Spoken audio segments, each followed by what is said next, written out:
예. 오늘 말씀은 이 부활에 대한 예수님의 답변입니다.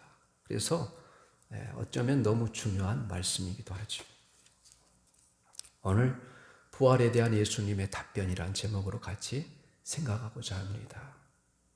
여러분, 영국의 제이 브라운이라는 사람이 이집트 카이로를 방문했습니다. 바로 거기에서 3000년 된 미라 속에서 완두콩을 발견하고 그 완두콩을 갖다가 심었더니 바로 한 달이 지나서 싹이 나고 잎이 나고 열매를 맺었습니다. 하물며 만물의 영장인 인간이 100년 미만 살다가 여러분 죽음으로만 끝나겠습니까?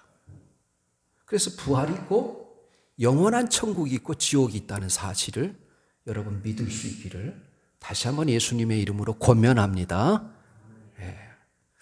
여러분, 오늘 독일의 또 신학자이자 바로 목사였던 보네퍼 목사, 제가 여러 번 이야기했었을지도 모르겠습니다. 이 목사님이 반나치 운동에 가담해서 결국 1945년 4월 9일 부활절 아침에 사형 선고를 받습니다. 그는 같이 있는 제수들과 마지막 예배를 드렸습니다. 이렇게 고백합니다. 우리 주님은 살아계십니다. 우리가 어둠 가운데 그 감 가운데 산다 할지라도 우리에게는 광명의 세계, 소망의 세계, 부활하신 주님이 살아계시기 때문에 낙심하지 맙시다. 그러면서 예배가 끝나고 찬송을 부르며 사형장으로 끌려가면서 다시 여러분 그가 친했던 그 옥에 갇혀있는 사람들에게 돌아와서 마지막 한마디를 던집니다. 이것이 마지막입니다. 그러나 이것이 또 다른 시작입니다. 이렇게 말해요. 여러분, 세상 사람들은 죽음으로 인생이 끝난다고 생각하기 때문에 탄식하지만 하나님의 이 영원한 생명의 약속을 믿는 사람들에게는 죽음의 끝이 아니라 새로운 시작이라는 사실이죠. 그래서 소망을 가지고 결코 낙심하지 말라는 것입니다. 우리가 부활의 소망을 품고 예수님이 다시 살아난 것을 믿고 또 우리도 같이 살아날 것을 믿는다면 어떤 어려운 중에서도 우리가 낙심하지 말고 이 부활의 소망을 품고 극복하라는 말씀입니다. 여러분, 이렇게 말해요. 예수를 죽은 자 가운데 살리신 이의 영이 너희 안에 거하시면, 그리스도 예수를 죽은 자 가운데 살리신 이가 너희 안에 거하시는 그의 영으로 말미암아 너희 죽을 몸도 살리시리라. 로마서 8장 11절 말씀인데 너무 중요한 말씀이에요. 이 부활의 소망에 여러분의 믿음을 확고히 세우심으로 어떤 환난이나 고난이나 어려움도 능히 극복하고 승리할 수 있기를 예수님의 이름으로 축복합니다. 네. 그래서 오늘 이 본문은 부활에 관한 거예요. 예수님 당시에 종교 그룹이 크게 세 가지가 있었습니다. 바리새파, 에세네파, 사두개파가 있었어요. 그런데 이 사두개파는 오늘 본문에 나오는 이 주인공들인데 가장 소수의 그룹입니다. 아마도 다윗과 솔로몬 시대에 사독이라는 제사장이 있었어요. 이 사독이라는 제사장 계열의 후손이라고 추정하고 있습니다. 그들은 유대 사회에 지식층으로 아주 이성적이고 현실적인 사람들이었어요. 그리고 로마 권력과 결탁해서 상당한 사회적인 특권과 부를 누리고 살았던 사람들입니다. 그러나 그들은 바리새인들과 달리 부활을 인정하지 않았어요. 바리새인들은 부활을 믿었습니다. 그래서 본문의 첫 구절은 이렇게 시작하는 것입니다. 부활이 없다는 사두개인들이 예수님께 나와 물었습니다. 이 부활신앙을 믿지 않는 이 사두개인들이 자기들을 합리화시키기 위해서 어느 날 예수님께 찾아와서 아주 궤변적인 질문을 던지는 거예요. 선생님, 모세의 율법에 의하면 형이 자식이 없이 아내를 두고 죽거든 동생이 그 아내를 취하여 형을 위하여 후사를 세워야 한다고 되어 있습니다. 그들이 말한 대로 장남이 죽은 후에는 그 동생이 형수를 데리고 사는 관습이 유대인들에게 있었어요. 근데 두 가지 이유 때문입니다. 하나는 이 장자권을 그 형의 씨앗으로 이어받기 위해서, 또 하나는 바로 그 당시의 여인들이 미망인이 되면 세상에서 살아갈 수 있는 방법이 없었어요. 여자들은 일할 수 없었어요. 그래서 여자들은 어떤 직업도 가질 수 없었기 때문에 바로 일종의 사회보장적인 차원에서 동생이 형의 아내를 돌보게 돼 있었어요. 그래서 7형제 모두 형수와 살다가 다 죽었습니다. 나란히 형제가 다 한 여자를 공유하는 경험을 갖게 됐어요. 이 경우 부활하게 되면 남편이 7이나 되니 누구와 더불어 살아야 되냐고 예수님께 묻고 있는 거예요. 대단히 이상한 질문이죠, 우리가 생각하기에. 그런데 예수님은 이 질문을 통해서 부활신앙을 부정하는 사두개인들에게 부활에 대한 오해를 풀어주고, 우리가 부활에 대한 신앙을 갖고 살아가는 것이 얼마나 영광스러운 일이고 복된 일인지를 이해시켜 주는 것입니다. 저는 오늘을 살아가고 있는 이 크리스찬들에게 상당히 많은 사람들이 사두개인이라 생각합니다. 주님 앞에 나와서 예배를 드리고 가지만 부활을 믿지 않는 사람들이 많이 있다는 거예요. 부활신앙이 없는 사람들에게는 부활을 이야기해도 감격이 없습니다. 부활에 대한 소망이 없기 때문에 이 세상이 끝나면 절망이죠. 그런데 왜 사람들이 부활신앙을 갖지 못할까요? 왜 사두개인들은 이 부활신앙을 갖지 못했을까요? 오늘 그 원인을 예수님께서 24절에 이야기하고 있어요. 두 가지로 말합니다. 오늘 여러분 24절에 뭐라고 말합니까? 예수께서 이르시되 너희가 성경도 하나님의 능력도 알지 못함으로 오해함이 아니냐, 그렇게 말해요. 너희들이 성경을 제대로 알지 못하기 때문이다. 또 하나는 하나님의 능력을 믿지 못하기 때문이다, 그렇게 이야기해요. 사두개인들은 그런데 성경을 잘 알고 있었던 사람들입니다. 성경을 연구했던 사람들입니다. 특히 모세오경에 능통한 사람들입니다. 이 사람들은 특별한 특징이 있었는데 모세오경 외에는 성경을 인정하지 않아요. 모세오경에 대해서는 능통한 사람들이에요. 그래서 모세오경에 보면 직접적으로 부활을 언급한 것이 없지 않느냐, 이렇게 나름대로 논리적인 근거를 가지고 자신들의 생각을 주장하는 사두개인들에 대한 예수님이 답변을 하는 거예요. 예수님의 답변이 26절, 27절이에요. 26절에 죽은 자가 살아난다는 것을 말할진대 너희가 모세의 책 중 가시떡이에 관한 가래 하나님께서 모세에게 이르시되 나는 아브라함의 하나님이요 이삭의 하나님 야곱의 하나님이로라 하신 말씀을 읽어보지 못했느냐. 하나님은 죽은 자의 하나님이 아니라 산 자의 하나님이라, 이렇게 말해요. 모세를 부르신 하나님께서 출애굽기 3장에 보면 하나님이 떨기나무 가운데 불이 붙었는데 이 불이 쉽게 꺼지는 것이 떨기나무입니다. 그런데 불이 꺼지지 않는 거예요. 그래서 모세가 그 장인 미디안의 양을 치다가 너무 궁금해서 그 불꽃 가운데 다가갑니다. 하나님이 말씀하시죠. 네가 섰는 곳은 거룩한 곳이니 신발을 벗으라 그래요. 그러면서 하나님이 어떻게 자기를 소개하느냐? 나는 너희 조상 아브라함의 하나님이요 이삭의 하나님이요 야곱의 하나님이다, 이렇게 소개해요. 그렇다면 여러분, 아브라함과 이삭, 야곱이 다 죽었지 않았습니까? 죽었는데 그들의 하나님이 어떻게 산자의 하나님이 되겠습니까? 그들이 죽었음에도 불구하고 산자의 하나님이라고 선포할 수 있는 것은 부활이 전제되었기 때문이다, 그렇게 말해요. 그들은 지금 살아서 하나님 앞에 있다, 그렇게 말하는 거예요, 여러분. 그래서 그들의 하나님은 산자의 하나님이다, 이렇게 선포합니다. 이것이 예수님의 대답이에요. 그래서 여러분, 예수님도 변화산상에서 모세와 엘리야가 나타나서 대화를 하지 않습니까? 그런 것이 부활의 증거입니다. 성경을 읽어보면 부활신앙이 여러분 곳곳에 배어 있어요. 믿음의 조상 아브라함을 보십시오. 왜 믿음의 조상이 되었습니까? 부활신앙 때문이에요. 하나님이 아브라함에게 아들을 주실 것을 약속합니다.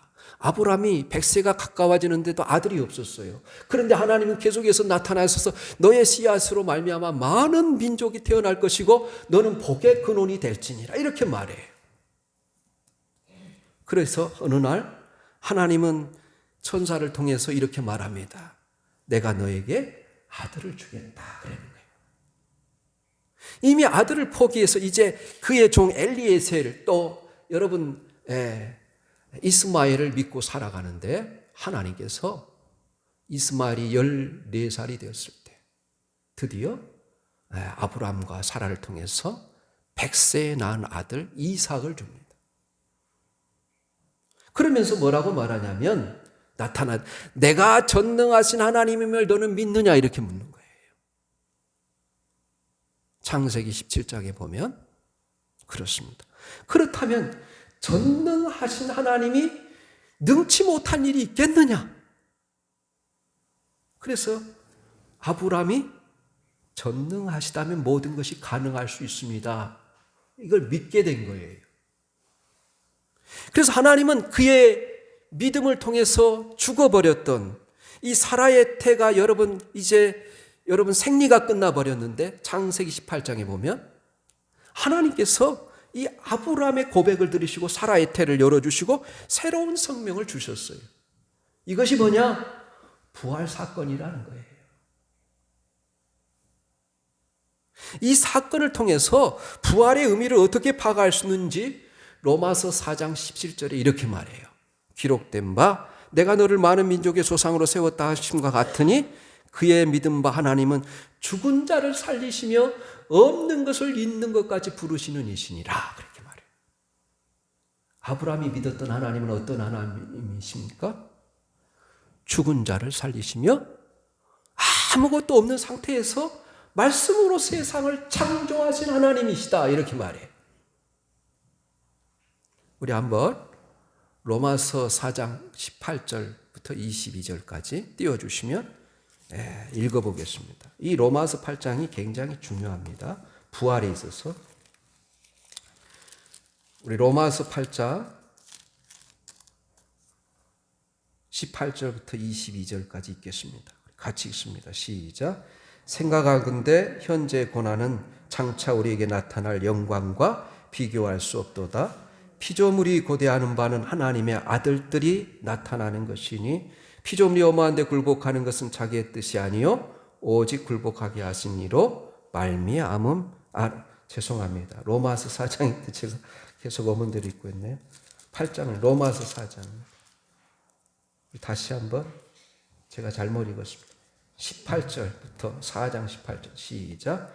아브라함이 바랄 수 없는 중에 바라고 믿었으니 이는 내 후손이 이 같으리라 하신 말씀대로 많은 민족의 조상이 되게 하려 하심이라. 그가 100세나 되어 자기 몸에 죽은 것 같고 사라의 태가 죽은 것 같음을 알고도 믿음이 약하여지지 아니하고 믿음이 없어 하나님의 약속을 의심하지 않고 믿음으로 견고하여져서 하나님께 영광을 돌리며 약속하신 그것을 또한 능히 이루실 줄을 확신하였으니 그러므로 그것이 그에게 의로 여겨졌느니라 이렇게 말해요.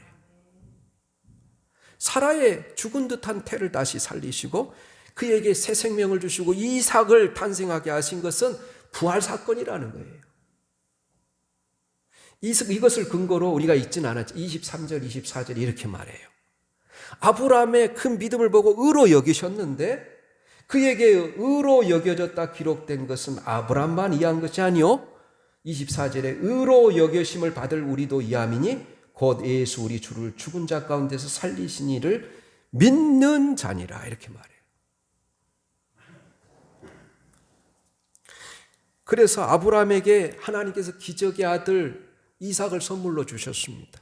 그런데 하나님은 어느 날 이삭을 번제로 드리라는 거예요. 시험이었습니다. 아브라함에게는 큰 갈등이었습니다. 하나님은 아브라함에게 기적같이 주신 생명 이삭을 주셨고 그 아들은 하늘의 별처럼 바닷가의 모래알처럼 수많은 사람들의 조상이 될 것이라 그렇게 말씀하셨습니다. 그 아들을 통해서 또 다른 믿음의 자손들이 계속 이어질 것임을 약속하셨습니다. 이것이 하나님의 유효한 약속일진데 그렇게 약속하신 하나님께서 이제 그 아들을 죽여서 제단에 바치라는 거예요. 그가 죽는다면 어떻게 그 아들이 후손을 이을 수 있겠습니까? 아브라함이 얼마나 주저하고 망설였을까요? 그러나 마침내 순종하고는 자기 아들을 제단 위에 올려놓습니다. 그때 이삭의 나이는 이제 16에서 20살 차이 정도의 나이였어요. 이미 장성한 청년입니다. 아브라함과 이삭이 어떻게 순종할 수 있었을까요? 어떻게 결단할 수 있었을까요? 그 이유는 여러분 히브리서 11장 18절 19절에 이야기해 줍니다. 제가 읽어드리겠습니다. 저에게 이미 말씀하시기를 내 자손이라 칭할 자는 이삭으로 말미암으라 하셨으니 그가 하나님이 능히 이삭을 죽은 자 가운데 살리실 줄로 생각한지라 비유컨대 죽은 자 가운데 도로 받은 것이니라. 이렇게 말해요. 아브라함이 이삭을 바칠 수 있었던 것은 아브라함이 하나님의 말씀에 기꺼이 순종할 수 있었던 이유는 무엇이었습니까? 하나님이 이삭을 죽은 자 가운데서 능히 살리실 것을 믿었기 때문이라는 거예요. 하나님은 이삭을 통해서 또 다른 자손이 태어나고 그 자손에 또 자손이 계속 이어질 것을 약속하셨는데 그렇게 약속하신 하나님이 이삭을 죽음의 제단에 올려놓으라고 하십니다. 그러면 하나님의 약속이 어떻게 유효화될 수 있습니까? 어떻게 효과를 나타낼 수 있습니까? 하나님의 약속은 결코 무효화될 수 없습니다. 그러면 그 약속이 이루어지기 위해서는 이 아들은 어떻게 해야 됩니까? 죽더라도 살아나야 돼요. 아니면 하나님이 다른 것을 예비하셔서 그 상황을 모면하도록 해 주셔야만 가능한 것이었습니다. 그래서 아브라함이 하나님의 말씀에 순종해서 모리아에 있는 산에다가 그 아들 이삭을 번제로 드리려고 죽이려고 하는 순간에 하나님이 너무 급하셔서 아브라함아 아브라함아 2번 부르십니다. 성경에. 그래서 그 옆을 보라고 말씀하시는 거예요. 이 아브라함 대신에 순양이 숯불에 걸려 있었습니다. 그리고 그 순양을 하나님께 번제로 드리죠. 그러면서 네가 이제야 나를 경외하는 줄 알아라.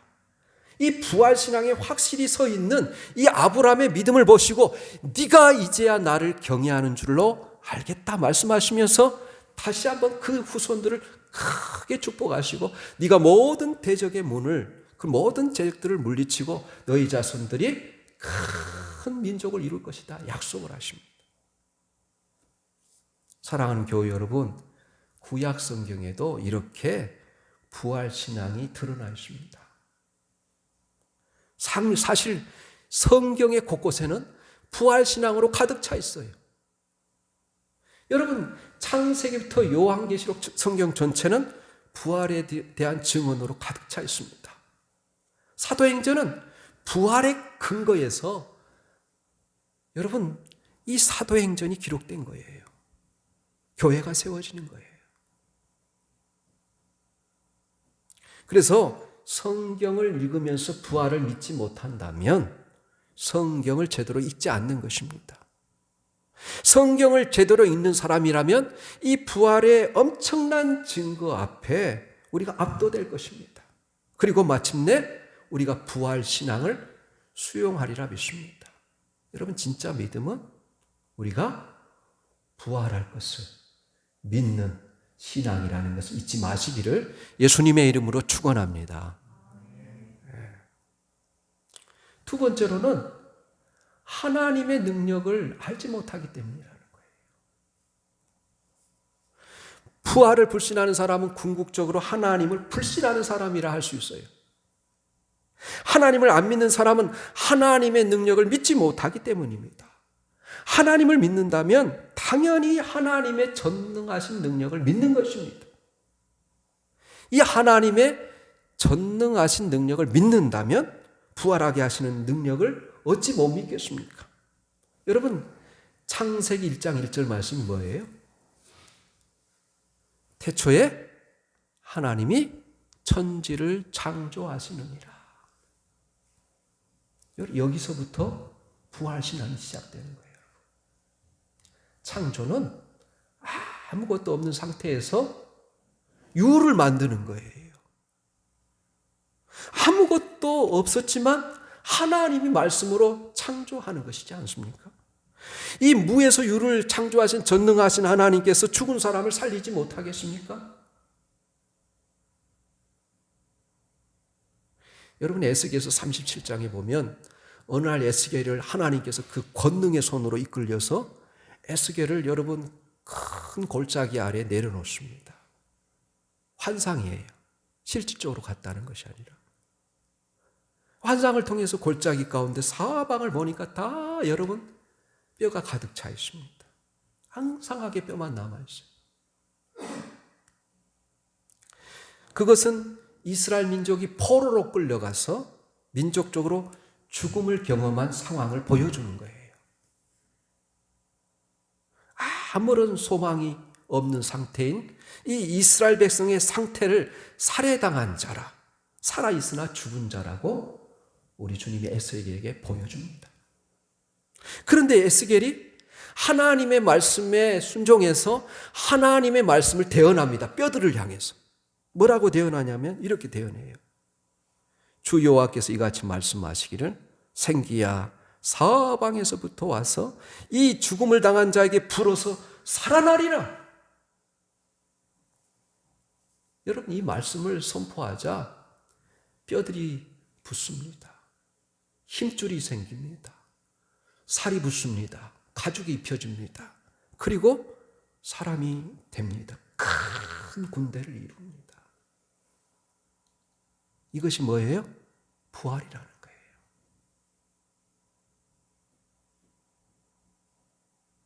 여러분, 내게 생명을 주신 하나님은 나를 부활하게 하실 수 있다는 하나님이라는 사실을, 전능하신 하나님이라는 사실을 믿으시기를 예수님의 이름으로 응원합니다.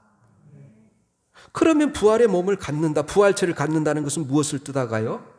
어떤 몸을 가지고 우리가 부활할까요? 오늘 예수님이 대답을 합니다. 25절에.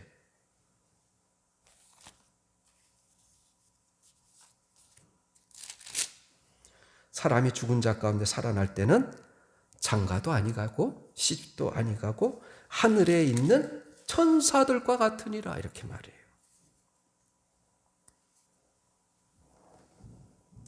부활할 때 우리가 천사들과 같이 된다는 거예요. 천사가 된다는 말이 아니라 천사들과 같은 그런 존재로 된다는 거예요. 천사는 천사고 인간은 인간입니다. 그런데 천사와 인간의 차이점이 뭐예요? 천사는 여러분 몸이 없어요. 영혼만 있어요. 인간은 몸을 가지고 있어요. 그리고 인격체를 구성하고 있습니다. 부활한다고 해서 우리 부활의 모습이 여러분 천사가 된다는 것이 아니라 천사와 같은 특징을 지니게 된다는 거예요. 그런데 이 부활의 몸, 우리 주님이 이 몸을 지니고 부활한 것처럼 그런 존재가 된다는 거예요. 여러분, 천국에 가면 장가도 아니가고 시집도 아니가고 그것 때문에 상심할 필요는 없다는 겁니다. 왜냐하면 천국에는 사랑이 넘치기 때문이라는 거예요. 고린도전서 13장에 대답을 줍니다. 여러분, 그때는 방언도 그치고 애언도 패하고 사랑은 영원하다고 가르쳐주고 있습니다. 그렇게 사랑이 영원할 수 있다면 결혼 제도도 없어도 결혼을 초월할 수 있는 바로 어떤 모습으로 우리들의 사랑이 계속된다고 볼 수 있습니다. 사실 이 땅에서 우리가 결혼을 통해서 많은 위로와 행복을 받는 것은 사실입니다. 또 한편으로는 결혼 때문에 받는 상처가 얼마나 많습니까? 상처를 주기도 하고 받기도 하고 속을 상하기도 합니다. 괴로워합니다. 그러나 천국이란 이런 인간의 한계와 모든 불행이 없어지고 영원한 사랑, 완전한 사랑을 나눌 수 있는 곳입니다. 그러니 천국에 가서 심심할까 걱정할 필요는 없다는 거예요. 부활은 인간이 추구하고 있는 이 존재의 완전한 상태를 가리켜요. 천국은 더 이상 슬픔도 걱정도 사망도 고통도 없는 곳입니다. 완전한 평강과 기쁨과 사랑이 넘치는 것입니다. 우리가 언젠가 그 부활의 완전한 몸을 입고 천국의 영광을 누리게 될 것을 소망하시기를 바랍니다. 그래서 신천신지 무궁한 세계에서 완전한 사랑과 완전한 기쁨과 완전한 몸을 지니고 우리가 모든 좋은 것을 누릴 수 있다는 그 부활의 소망을 품고 우리가 이 땅에 어떤 어려움이라도 우리가 극복하고 이겨낼 수 있기를 예수님의 이름으로 축복합니다. 여러분, 미국의 대통령이 조지 부시 대통령이 있지 않습니까? 이 사람이 그 일화에 보면 이런 이야기가 있습니다.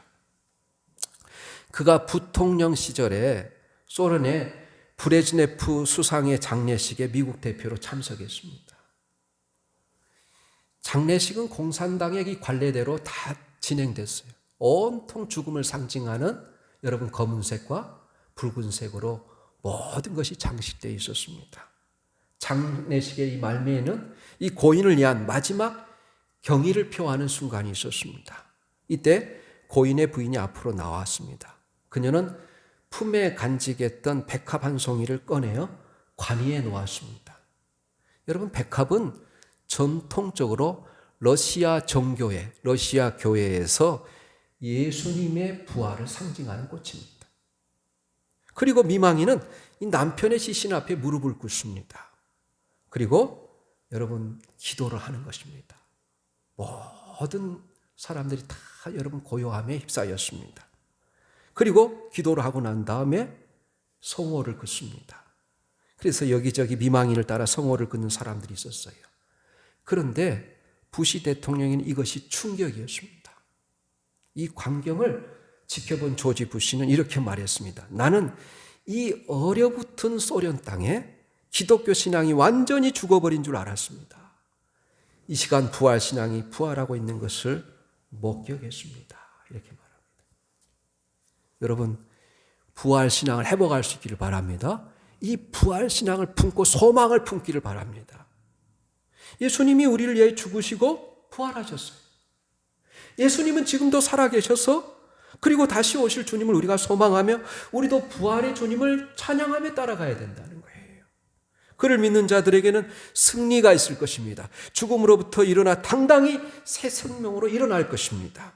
그분이 승리하셨기 때문입니다. 그래서 예수님은 말씀하시기를 나는 부활이요 생명이 나를 믿는 자는 죽어도 살겠고 무릇 살아서 나를 믿는 자는 영원히 죽지 아니하리라. 이것을 네가 믿느냐?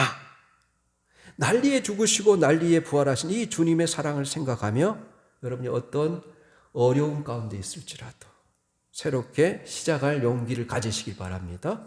절망과 고통의 자리에서 이 부활 소망을 품고 다시 일어나시기를 예수님의 이름으로 축원합니다.